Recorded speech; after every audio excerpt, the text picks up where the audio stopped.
સદગુરુ જયદેવ પધારેલા હરિગુરુ આજનો પાવન પ્રસંગ છે ધર્મેન્દ્રભાઈ બેસજો બધું હંકેલશો નહીં પ્રદીપભાઈ તમે બેસજો હંકેલતા ને ઉપર ના થતા બોલો સદગુરુ મહારાજ આજનો પાવન પ્રસંગ સદગુરુ જયદેવ બાપાની 5મી નિર્વાણ તિથિ નિમિત્તે સદગુરુ મહિમા હરિગુરુ સંતોને આપણા આંગણે તેડાવ્યા. હજી આપણે આ બધા સંતોને થોડા સાંભળશું, એને અમૃતવાણીનો લાભ લેશું. ટાઈમ છે થોડોક આપણી પાસે, કાલે જુનાગઢ જવાનું છે એટલે બધાને આપણે બોલાવ્યા છે, દૂરથી આવ્યા છે, એનો પણ આપણે લાભ લેવો જોઈએ. સદગુરુનો મહિમા છે. જગતની અંદર મહિમા તો ઘણા જ આવે છે અને એ જે મહિમા રહ્યા ને એના ઉજવણા થઈ જાય.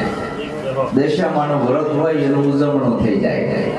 સાકરીય સોમવાર ને ભાખરીય સોમવાર ને, પણ એક સદગુરુ મહિમા એવો છે જેનું ઉજવણું અને ઉઠમણું નથી થતું, અને જ્યાં ઉજવણું અને ઉઠમણું થાય છે ને ત્યાં પૂરું થઈ ગયું.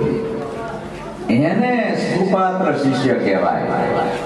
જે સદગુરુનો મહિમા તનથી, મનથી અને ધનથી સદગુરુનું નામ હવાયું કરે છે. એક રાજા હતો, એને 3 દીકરા અને વહીવટ સોંપવાનો થયો બધો રાજપાટનો. એને વિચાર કર્યો કયા દીકરાને સોંપવું. એને રામદાસ બાપુ જેવાને બોલાયા, બાપુ આવો તો એક દીકરાને વહીવટ સોંપવો છે, તમે નિચોડ કાઢો કયા દીકરાને સોંપો. એ કે એક કામ કર, 1 કિલો ગુલાબના બીજ આપી દે અને રાજાને કે તું જતો રહે 2 વર્ષ બહાર ગામ, અને આવીને એવા જે બીજ આપે ને એને વહીવટ સોંપજે.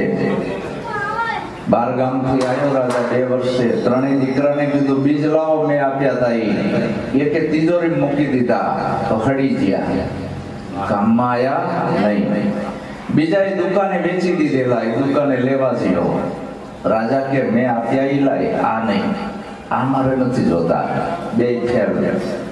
ત્રીજો કે બાપા ઉપાડીને લવાય એવા નથી, મારી હારે હાલો. એ બીજનું એને વાવેતર કર્યું અને એકના અનેક ત્યાં નાખી ગુલાબની ફૂલવાડી બનાવી. જો બાપા હાર્યા, સમજાણી ને વાત. એટલે ગુરુની દશા આવે છે. એ દશા ક્યારે આવે? ડાયરેક્ટ આવું કોઈથી થવા તો ઘણી કઠિન તપસ્યામાંથી બહાર નીકળે ત્યારે થવાય છે. આ સદગુરુનો મહિમા છે, ધર્મગુરુનો નથી. આમાં તો જે નિરાત બાપીઓએ કીધું કે રાજાનો જે પુત્ર થશે, ડાપણમાં ડાયો થશે, ઇન્દ્રિય જીતને મહિમાવાન, રાજા સુનશે કાનો કાન, ત્યારે આ ગાદી આપશે. માગે તો મળશે નહીં, વણ માગે કોઈ આપે નહીં.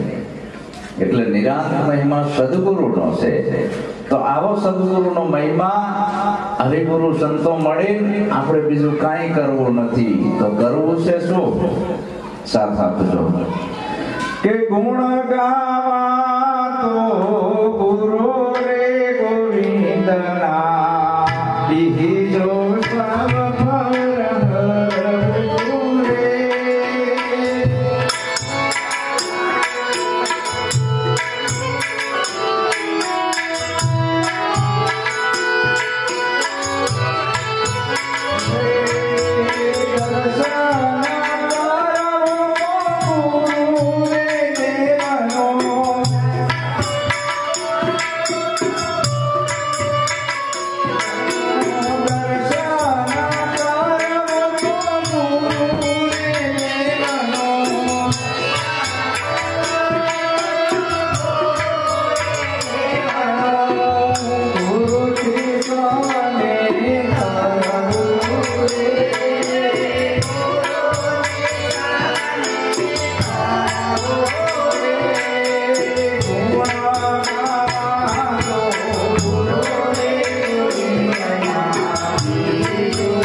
સૌ પર હરવું.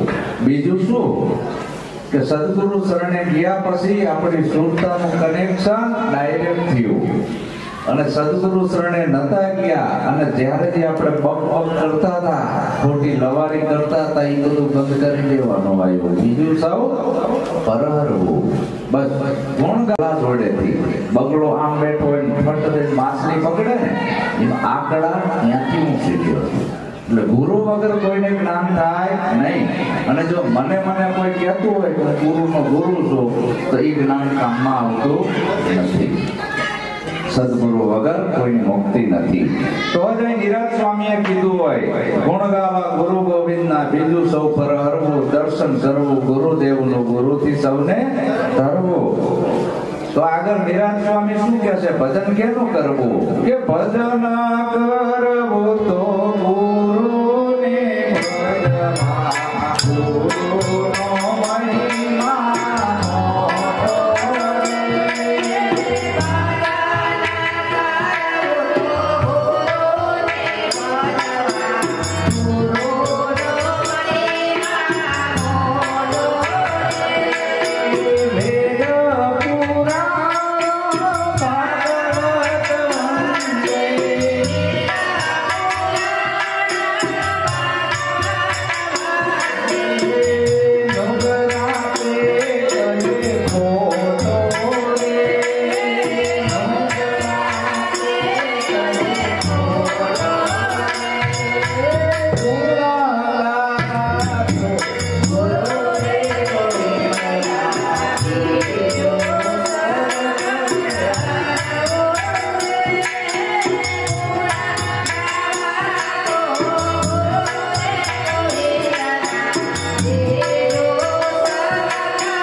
ભજન કેનું કરવું?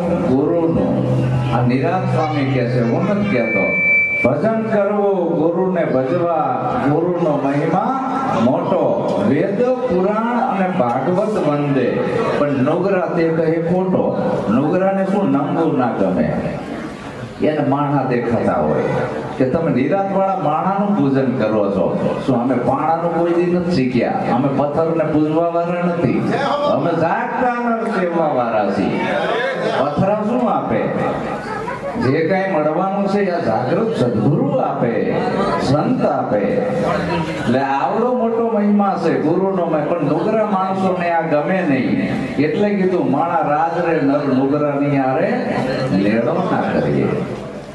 નુગરા કદાચ સામા પડે ને તો એ દોષ લાગે, ડ્રાઈવર્ઝન કાઢી દેવું. નક્કીના વાઇબ્રેશન તમારા ઉપર પડશે અને તમારી મતી ફેરવી નાખશે.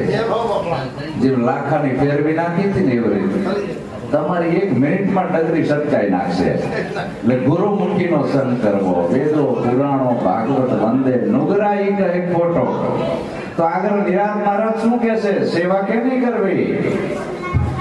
કે સેવા કરો તો શ્રી સદગુરુની જન્મ મરણ દુઃખ ટાળશે.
સેવા કોની કરવાની?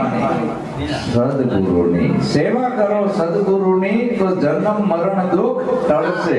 જમનું જોર જરા નહીં ચાલે, મનમાં ચિત ફળ મળશે. અહીં પ્રીતમ દાસે પણ કીધું કે જ્ઞાનહીણા ગુરુ કદી ના કીજીએ, નક્કી નરકે લઈ જાય. કહે પ્રીતમ બ્રહ્મ વેતા ભેટતા ભવ રોગ સમૂળો જાય સમાગમ સંતનો.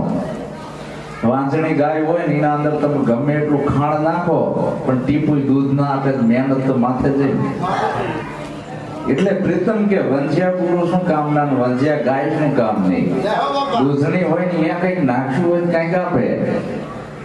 તેમાં કીધું નિરખી પરખીને ગુરુ કરવા સંતો ભાઈ, નિરખી પરખીને ગુરુ કરવા તનનો કે મનનો પરસો નો દેખો ત્યાજે છે પગ ધરવા.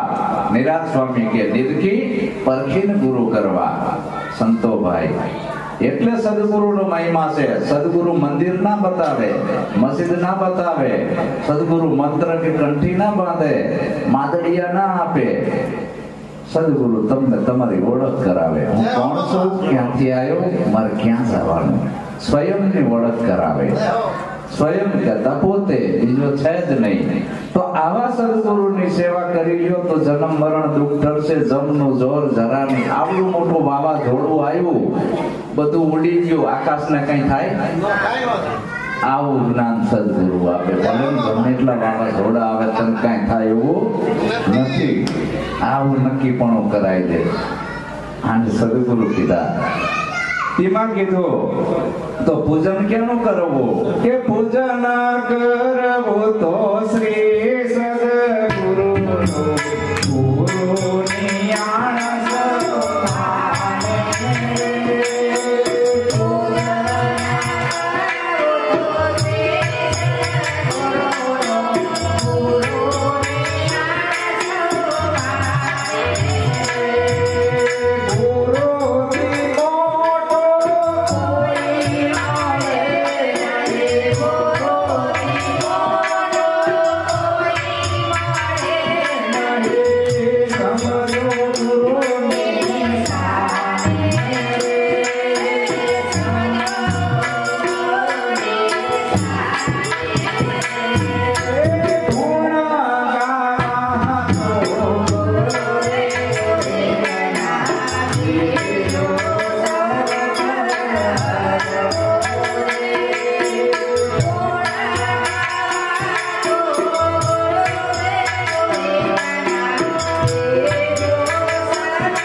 પૂજન કરવું શ્રી સદગુરુનું.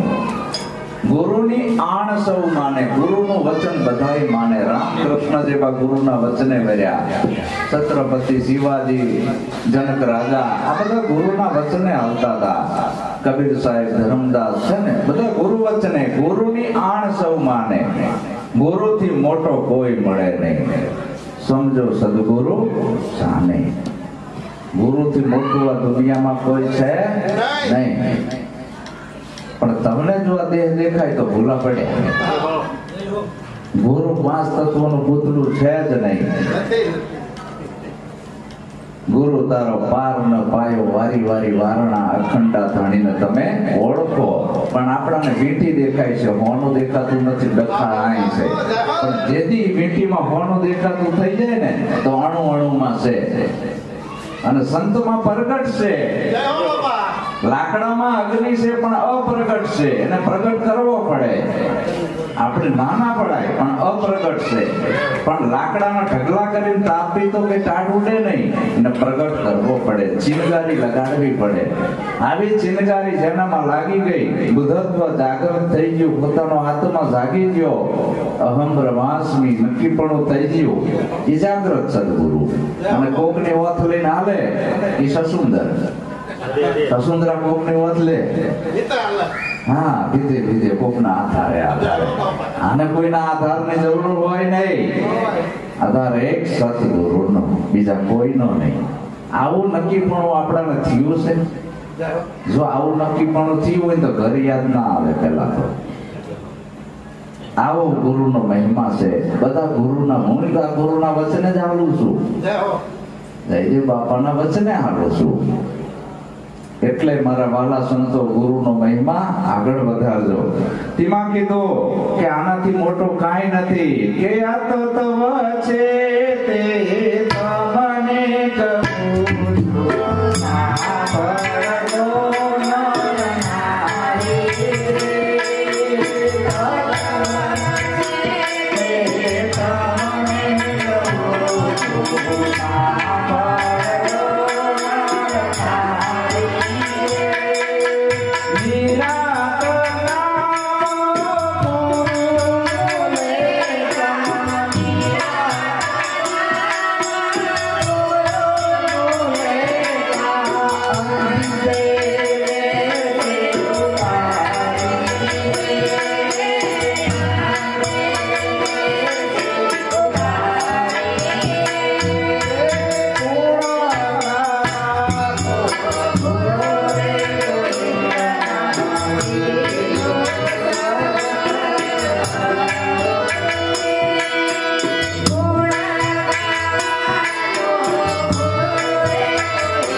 નિરાંત બાપુની વાણી છે. હું તો ટપાલી છું, મેં તો ટપાલ વાંચી કે ગુરુનો મહિમા નિરાંત બાપુએ આવડો મોટો ગાયો છે. અને આજકાલ આપણાને જ્ઞાન એવું થઈ ગયું છે હળદરના ગાંઠિયા જેવું કે હું ગુરુ નહીં ગુરુ છું. આ લાયો ક્યાંથી? આ નિરાંત બાપુ ઊંઘમાં થોડા બોલ્યા છે? વાણીને શેરો વાગી જાય. આવડો મોટો ગુરુનો મહિમા છે. તારે ડાકલા વગાડવા નથી જવું, ડુંગરા ચડવા નથી જવું, ધૂપ ધુમાડા નથી કરવા, જાત્રાયું નથી કરવી, ભૂખ્યું નથી રહેવું, દાઢીયું નથી વધારવી, લુગડા નથી રંગવા, માળાયું નથી પહેરવી. આ બધું તારા ઢૈડા મટાડ્યા ખાલી ગુરુનો મહિમા કરવાનો છે. તો તમારા કરતા તો માતાજી વાળા હારા 9 દી મહિમા કરે, 9 દી મહિમા કરે. નોરતા કેટલો બધો ખર્ચો કરે. તમારે ખાલી અહીં આવવું હોય તો કાઠું પડે છે. દેવની વાત તો એક બાજુ રહી, ખાલી આવવું હોય તો કે મારે કાંઈ નથી. તમારું કામ છે, આ મરજીવાનું કામ છે. એટલે જ આસી જમુએ કીધું ધર્મ સાટું ધરવા માથા આવી જાય ધોળા દોડ. આવા પુરુષો અવનીમાં ઓછા બીજા લાખો ને કરોડ. ભક્તિ વાતુની નથી, રહેણી કરણી અને રીત. આ બોલેલું વચન પાડવાનું આવ્યું. આજ વચને આજ અમારા સંતો આયા છે બધા ક્યાંયથી, સુરત થી છેક મેરા ગામ, બોટાદ, ગાંડિયાપુરા. જો આવા વરસાદની અંદર અને અમારા અર્જુનરામ મહારાજ એના માટે એટલે હું કોણ છું, ક્યાંથી આવ્યો, મારે ક્યાં જવાનું, આ 5 તત્વોના દેહમાં હું કોણ છું, આની ઓળખ કરાવે જાગૃત સદગુરુ. જયદેવ બાપા પાલનપીર વંશી હતા. પાઠ પૂજા કરતા, રામાપીરના પાઠ પૂરતા, બારમતી ભરતા, કેટલાય શિષ્યો હતા. એમાં પ્રભાતનાથે કીધું કે જયદેવ મને ગુરુ બનીને બેઠો છું, ગાદીઓ થાપે તું નુગરો છું. તો કે શું કરવું પડે? કે ગુરુ કરાવવા જોઈએ અને આ શીલા મૂંડવાનું બંધ કરવું પડે. તો કે આજથી બંધ. જયદેવ બાપાએ એ ધર્મગુરુનું પદ એ જ મિનિટે મૂકી દીધું અને પ્રભાતનાથના શિષ્ય થયા. પ્રભાતનાથે 4 અક્ષરનો મંત્ર આપ્યો, ઓહમ સોમ. એ જપ્યા થોડાક વર્ષ. એમાં ઉગમ ફોજના ઉગારામના માણસો આવ્યા. એ કે જયદેવ આ 4 અક્ષર ના હોય, પોતાની ઓળખ કરી 6 આવે. મારો બેટો હજી આગળ છે કે 6 હોય તો તને તારી ઓળખ થાય, તું કોણ છે. પ્રભાતનાથને વાત કરી કે બાપુ 4 નહીં 6 હોય, 2 છે તમારા પાસે કે નથી? તો કે હું આગળ જાઉં છું, મારી ઓળખ કરવી હોય 6 અક્ષર જપવા પડે. ઓમ ગુરુજી સમરણ ને સોહમ બ્રહ્મચુનિકાય. એ વળી થયા પછી ઉગારામ જોડે અને ઉગારામ જોડે 7 વર્ષ જપ્યા, નાકની દાંડીએથી નાભી સુધી નિરંતર ધ્યાન કર્યું એક ધારું. અને એમાં નિરાંતનો બાળક કોઈ હકણો ના રહે. એ સમજી લેજો, જેને નિરાંત સમજાઈ જાય છે ને એ હકણો ના રહે. વાલજીરામ બાપાજી મોટી ચણોલ વાળા અહીંયા જયદેવ આ રોજ નાકની દાંડીએ ત્યાં ધ્યાન કરે, ક્યાંનું કરે છે? અને તું જાપ જપનાર તે કોણ છે તને ખબર છે? જયદેવ બાપા કે મારું નામ ફીંડલો ભરી ગયો. જાપ જપનાર તે તો કોણ છે ને કોના જપે છે? તું મોટો કે મંત્ર મોટો? આ જપનાર કોણ છે આની તને ખબર છે? 7 વર્ષ પાણીમાં જીયા. ઉગારામ બાપાને વાત કરી કે બાપા આ 7 વર્ષથી નાકની દાંડીએ મેં જાપ જપ્યા, ધ્યાન કર્યું, પણ ધ્યાન કરવા વાળો ધ્યાનમાં ના આવ્યો, એ કોણ છે? એની ઓળખ કરાવો ને. એ કે મારી પાસે નથી. તો આગળ જાવું ને. જે સ્કૂલની અંદર 1 થી 10 ધોરણ હોય પછી 11માં જવું પડે કે નહીં? 11 હોય પછી 12માં જવું પડે, કોલેજ કરવી પડે. એટલે ગુરુ બદલાવો એ ગુનો નથી. ગુરુ બદલાવો એ ગુનો નથી. આગળ ભણવું હોય જવું પડે. એટલે ઉગમ ફોજ છોડી દીધી અને નિરાંતમાં આવ્યા. મગન બાપા જોડે 18 દિવસ રહ્યા મોટી ચણોલમાં. અને 18 દિવસ સત્સંગ સમાગમ થયો અને પછી ઉપદેશ લીધો. અને જેવો ઉપદેશ લીધો એક જ રાતમાં અજવાળું થઈ ગયું. શું કીધું? શા માટે સમરણ સાધવું, શા માટે જપવા અજંપા જાપ? જયદેવ કે એવું જાણવું જેથી ઓળખાય પોતાનું આપ. બસ પોતાનો આપ ઓળખાય જાય સદગુરુ, પછી ક્યાંય ગોતવાનો નથી.